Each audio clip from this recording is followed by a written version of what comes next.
এই পোলাপান, তোমরা কি জানো অ্যাডভাইস এবং অ্যাডভাইসের মধ্যে পার্থক্য কি? তোমার কাছে মনে হইতে পারে যে রায়হান ভাই তো দুইটা শব্দ সেম বললো, কিন্তু না শোনারা, এখানে একটা পার্থক্য আছে। একটা হচ্ছে অ্যাডভাইস, যেটা হচ্ছে ভার্ব, যার অর্থ হচ্ছে উপদেশ দেওয়া। আরেকটা হচ্ছে অ্যাডভাইস, যেটা হচ্ছে নাউন, স্পেসিফিকলি বলতে গেলে নন কাউন্টেবল নাউন, যেটার অর্থ হচ্ছে উপদেশ। তাহলে এই দুইটার মধ্যে কিন্তু তোমরা একটা ক্যারাবেরা লাগাও। সো ভালো করে আজকে শিখে নাও। তাহলে অ্যাডভাইস যেটা ভার্ব, সেটা হচ্ছে উপদেশ দেওয়া, আর অ্যাডভাইস যেটা নাউন, সেটা হচ্ছে উপদেশ। তোমাদের যেটা ভালো করে জানতে হবে সেটা হচ্ছে স্পেলিংটা। দুইটার স্পেলিং কিন্তু ডিফারেন্ট। যেটা নাউন সেটা হচ্ছে অ্যাডভাইস, অর্থাৎ ADVICE, এটা হচ্ছে অ্যাডভাইস নাউন।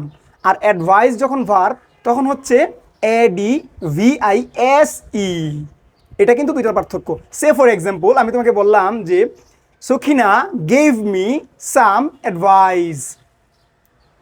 আবার শুনো, Sakhina gave me some advice. Sakhina আমাকে কিছু উপদেশ দিয়েছিল, তোমাদেরকেও দেয় অনেকেই।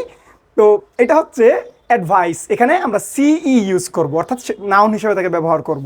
ঠিক আছে, সাম একটা ডিটারমাইনার্স, আর আমরা জানি ডিটারমাইনার্সের পরে তুমি যেটা কি বসাও সেটা ডেফিনেটলি নাউন হবে। আর আমরা যখন ভার্ব হিসেবে এক্সাম বসাবো তখন বিষয়টা হবে যে Sabbir advises me, I advise Sakhina. ঠিক আছে, তার মানে তোমাকে যখন ভার্বের পজিশনে বসাবা তখন সেটা ভার্ব, আর যখন তুমি নাউনের পজিশনে বসাবা তখন সেটা নাউন। তবে স্পেলিংটা ভেরি ভেরি ইম্পর্টেন্ট। আশা করি অ্যাডভাইস এবং অ্যাডভাইস নিয়ে তোমাদের যে ক্যারাবেরা ছিল সেটা একদম সলভ হয়ে গেছে।